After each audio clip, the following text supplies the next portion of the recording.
मैं कोई सावरकर नहीं हूं जो माफी मांगू, गांधी माफी नहीं मांगते, इसको आप कैसे देखते हैं? देखिए, उनको माफी नहीं मांगनी है तो बेल भी नहीं जमा कराना था। महात्मा गांधी ने किया था एक बार, अंग्रेजों ने उनको सजा करी तो कि मैं पेनल्टी नहीं भरूंगा, माफी नहीं मांगूंगा, पेनल्टी नहीं भरूंगा, दंड भी नहीं भरूंगा, सब कर दिया। तो इन्होंने भी करना चाहिए था। मेरी जानकारी जो है 15,000 रुपए का मुचरका भरकर वो बेल लिए हैं जी। और दूसरा, माफी न मांगनी हो तो न मांगे, मगर सावरकर जी के लिए इस प्रकार के शब्द नहीं करने चाहिए। मैं इतना कह सकता हूं कि इस देश के लिए ज्यादा से ज्यादा यातनाएं सहने वाले व्यक्तियों में से एक वीर सावरकर। पूरे आजादी के संग्राम के अंदर एक ही व्यक्ति ऐसी है जिसको एक साथ 2 जन्म टिप की सजाएं हुई जी। ऐसे वीर हुतात्मा के लिए आज इस प्रकार के शब्द प्रयोग करना, और शायद हम पर उनको भरोसा ना हो, वो अपनी दादी के भाषण सावरकर जी के लिए पढ़ ले कि इंदिरा जी क्या कहती थी। वो पढ़ लेंगे तो उनको मालूम पड़ेगा। उनके साथी भी उनको कह रहे हैं, शिवसेना शरद पवार सब एडवाइस कर रहे हैं जी।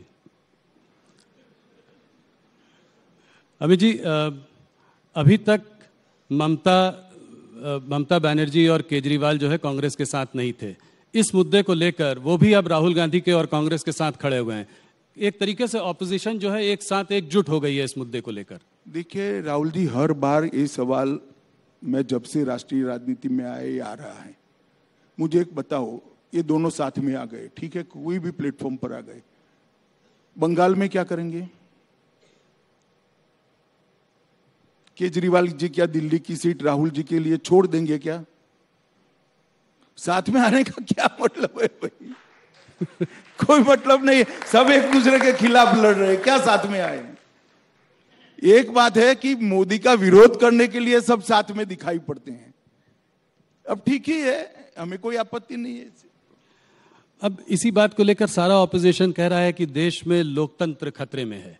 इस तरह का जो है ये नैरेटिव वेस्टर्न मीडिया के भी कुछ सेक्शंस में उठ जाता है। तो क्या इस डिस्क्वालिफिकेशन के मुद्दे को लेकर आपको लगता है ऐसे नैरेटिव को कुछ बल मिलेगा? कुछ नहीं, मगर ये लोकतंत्र जब लालू जी डिस्क्वालीफाई हुए तब खतरे में क्यों नहीं पड़ा? अभी एनसीपी के एक सांसद डिस्क्वालीफाई हुए थे, मोहम्मद फैजल जी, तब क्यों खतरे में नहीं पड़ा? श्रीमती कुमारी जयललिता जब डिस्क्वालीफाई हो गई थी तब खतरे में क्यों नहीं पड़ा? सिर्फ गांधी परिवार से ही खतरा खड़ा होता है क्या? ये तो 17 लोग डिस्क्वालीफाई हो चुके हैं भैया, और ये देश का कानून है जो बदल सकते थे, आपने फाड़ दिया नॉनसेंस कर कर। अब काहे को छाती पीट रहे हो भाई?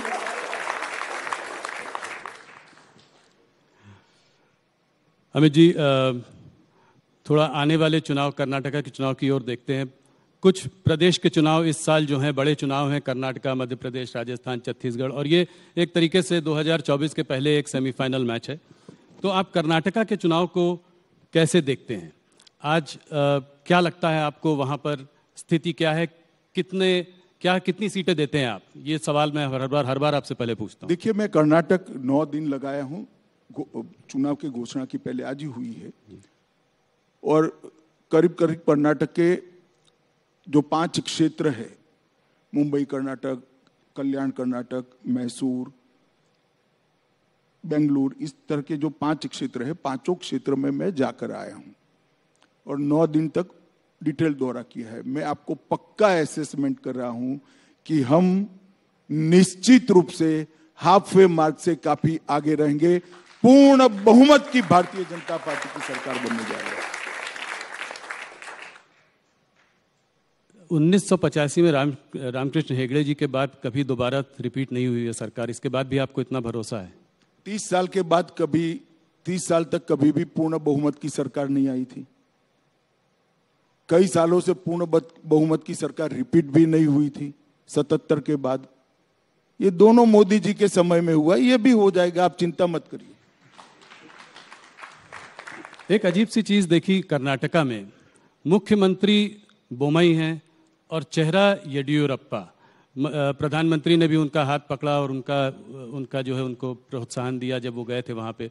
तो इसको आप कैसे देखते हैं? किसके चेहरे के अंडर चुनाव लड़ रहे हैं? क्या बोम्मई वापस अगर आप जीतेंगे तो मुख्यमंत्री बनेंगे? एक बात समझ लीजिए, येदियुरप्पा जी हमारे वरिष्ठ नेता है, केंद्रीय पार्लियामेंट्री बोर्ड के मेंबर है, चुनाव समिति के मेंबर हैं, और भारतीय जनता पार्टी ने उनकी वरिष्ठता को कभी क्वेश्चन नहीं किया। हम ऐसी पार्टी नहीं है कि जो पावर पर नहीं है उसको दरकिनार कर देते हैं। हमारे यहाँ जो वरिष्ठ नेता होता है उनका सम्मान पावर में हो या न हो, सम्मान होता है। और आज भी मैं कह रहा हूं सबके सामने कि येदियुरप्पा जी बहुत बड़े आकर्षण के साथ स्टार कैंपेनर की भूमिका कर्नाटक के अंदर निभाएंगे, और उन्होंने वो कर्नाटक असेंबली में भी स्पष्ट कर दिया है। जी। तो अगर जीत कर वापस आएंगे तो बोम्मई जी वापस मुख्यमंत्री बनेंगे? देखिए, वो तो पार्टी तय करेगी। अभी पार्टी में इस प्रकार की कोई चर्चा नहीं हुई है, पर बोम्मई जी हमारे मुख्यमंत्री है, बहुत अच्छा काम किया है और अच्छे से चला रहे हैं। और येदियुरप्पा जी और बोम्मई के कालखंड के अंदर जो कुछ भी कर्नाटक में डेवलपमेंट के काम हुए, इसके आधार पर हम फिर से निश्चित रूप से चुनकर आएंगे। और कर्नाटक की जनता डबल इंजन सरकार चाहती है। मोदी जी की योजनाओं को, मोदी जी के कार्यक्रमों को और मोदी जी के विजन को नीचे इंप्लीमेंट करे, इस प्रकार की समान विचारसरणी वाली सरकार कर्नाटक की जनता चाहती है, और परिणाम भी इसी प्रकार के आए। जेडीएस ने करीब 150 लोगों की लिस्ट जारी कर दी है, कांग्रेस ने भी करीब 125 कैंडिडेट घोषित कर दिए हैं। आप लोगों ने अभी तक कोई लिस्ट जारी नहीं की, तो कहीं ना कहीं कोई चौंकाने वाली कोई नहीं, चौंकाने वाला कुछ नहीं होता। हमारे यहाँ एक पद्धति तय है, जिले को सुनते हैं, फिर प्रदेश में इस पर चर्चा होता है, फिर यहाँ पर आता है और केंद्रीय पार्लियामेंट्री बोर्ड निर्णय करता है। वहां परिवारों को सुनना है, 5 परिवार इकट्ठा बैठ जाते, और जेडीएस में तो 5 भी नहीं बैठना, एक ही परिवार बैठ जाए तो सारे फैसले हो जाते देवगौड़ा जी का।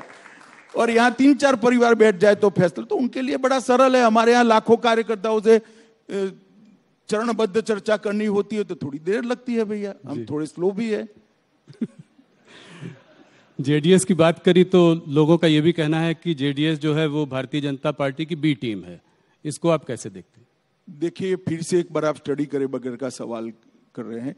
गत चुनाव में हम सबसे ज्यादा सीटों के साथ 1 नंबर की पार्टी बने थे।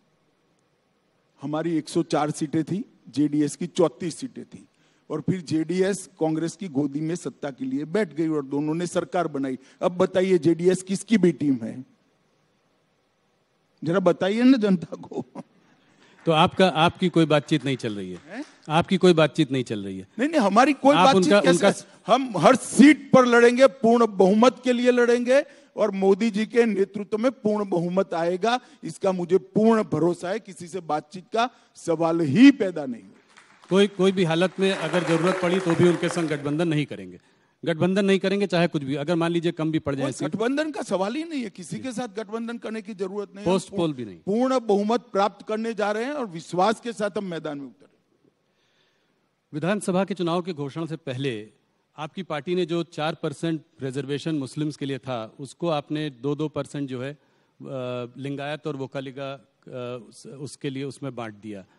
ऑपोजिशन का कहना यह है कि ये पोलराइजेशन की आपकी एक स्ट्रैटेजी है। इसको कैसे देखते हैं आप, क्या मानते हैं? देखिए, मैं मानता हूं ये करने में थोड़ी देर हो गई है,